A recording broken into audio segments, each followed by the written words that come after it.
Hi అండి. ఈరోజు వచ్చేసి రాగి పాత్రలని ఈజీగా ఎలా క్లీన్ చేసుకోవాలో చూపిస్తున్నానండి. జస్ట్ మనకు ఒక 2 ఐటెమ్స్ ఉంటే సరిపోతుందండి. చాలా ఈజీగా జస్ట్ 2 మినిట్స్‌లోనే క్లీన్ చేసుకోవచ్చండి. అంటే మనం పొద్దున పూజ చేసేటప్పుడు హడావిడిగా ఉంటాం కాబట్టి చాలా జస్ట్ మనకిలా నిమ్మకాయలు వాడిన నిమ్మకాయలైనా, వాడని నిమ్మకాయలైనా కొంచెం ఇలా ఉంటాయి కదండీ! మనకైతే ఇంట్లో అవైలబుల్‌గా ఉంటాయి కదండీ! వీటిని తీసుకోండి. వాడినయి అయినా గానీ చక్కగా పోతుందండి. కొంచెం వాడనియి ఉంటే మనకు త్వరగా పోతుందన్నట్టు. ఒక హాఫ్ చెక్క నిమ్మకాయ అయితే సరిపోతుందండి. ఇది చాలా రోజులది కాబట్టి ఈ రాగి ముంత అనేది నేను ఒకటి కూడా యూజ్ చేస్తున్నాను. అంటే లోపల కూడా కొంచెం గ్రీన్ కలర్‌లో ఉంది కాబట్టి.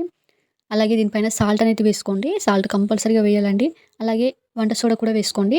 ఒకవేళ వంట సోడా లేకపోయినా సాల్ట్ అనేది యూజ్ చేశారనుకోండి చక్కగా పోతుంది మనకు. వంట సోడా ఉంటే ఏంటంటే కొంచెం తొందరగా పోతుందని చెప్పేసి ఇలా వంట సోడా అయితే యాడ్ చేసి చూసానండి. చక్కగా పోయింది. చాలా త్వరగా కూడా పోయింది.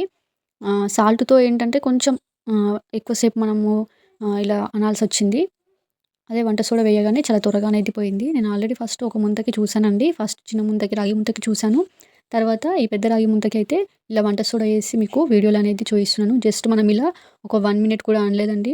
ఒక 15 సెకండ్స్ అలా అనగానే ఎంత చక్కగా పోతుందో చూడండి. మీరు కంపల్సరీగా వంట సోడా ప్లస్ సాల్ట్ ఈ 2 వేసి అన్నారనుకోండి జస్ట్ మనకొక 3, 4 మినిట్స్‌లోనే చక్కగా రాగి ముంత అనేది క్లీన్ అనేది అయిపోతుందండి. ఎలాంటి డిటర్జెంట్స్ అనేటివి కానీ, ఎలాంటి ప్రయోగాలు చేయాల్సిన అవసరం అనేది ఉండదు. చాలా ఈజీగా మనము జస్ట్ నార్మల్‌గానే దేవుళ్ళు కడిగేటప్పుడు దీన్ని ఇలా ఒక నిమ్మకాయ తీసేసుకొని సాల్ట్, వంట సోడా వేసుకొని కడుక్కున్నామనుకోండి చక్కగా పోతుంది. అలాగే ఇది ఎక్కువ రోజులు కూడా మనకు ఇలా నల్ల పడకుండా ఉంటుంది. నేను ట్రై చేసే మీకు వీడియో అనేది చేశానండి.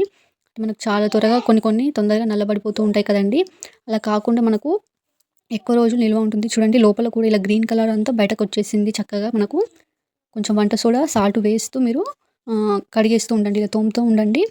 నేనెలాంటి సబ్బనేది వాడలేదండి. అంటే బాసర్ల సబ్బనేది ఏది వాడకుండా జస్ట్ ఒక నిమ్మకాయ మాత్రం వాడాను. ఎందుకంటే ఒకటెందుకు వాడానంటే ఇది చాలా రోజులదండి. ఈ రాగి ముంతొచ్చేసి నేనెప్పుడు చిన్న ముంతనే వాడేదాన్ని. ఈ రాగి ముంతని అంటే చాలా రోజులున్నవి మనకి ఇంట్లో ఉంటాయి కదండీ! వాటిని క్లీన్ చేసుకోవడానికి చాలా కష్టపడుతూ ఉంటాం కాబట్టి ఈజీగా ఇలా క్లీన్ చేసుకోవచ్చని చెప్పేసి వీడియో తీశాను. చూడండి ఎంత ఈజీగా మనకు జస్ట్ ఒక 2, 3 మినిట్స్‌లోనే కంప్లీట్ అయిపోయిందండి. చూడండి నేనింకా బాసల సబ్బుతో పెట్టేసి మనం తోమేసుకున్నామనుకోండి చక్కగా మనకు పోతుందండి. నేనింకా అలాంటిదేమి చేయలేదండి. జస్ట్ నిమ్మకాయతోనే కడిగానండి ఇది.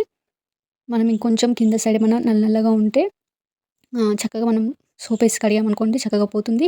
వీడియో నచ్చితే లైక్ చేయండి. ఇలాంటి మరికొన్ని వీడియోస్ కోసం ఛానెల్ సబ్స్క్రైబ్ చేయండి. మీకు వీడియో ఎలా అనిపించిందో కామెంట్ చేయడం మర్చిపోకండి. చూడండి ఇలా చాలా సింపుల్‌గా మనము ఎంత జిడ్డుగా ఉండే రాగి ముంతలని, రాగి పాత్రలని ఇలా క్లీన్ చేసుకోవచ్చండి ఇంట్లోనే.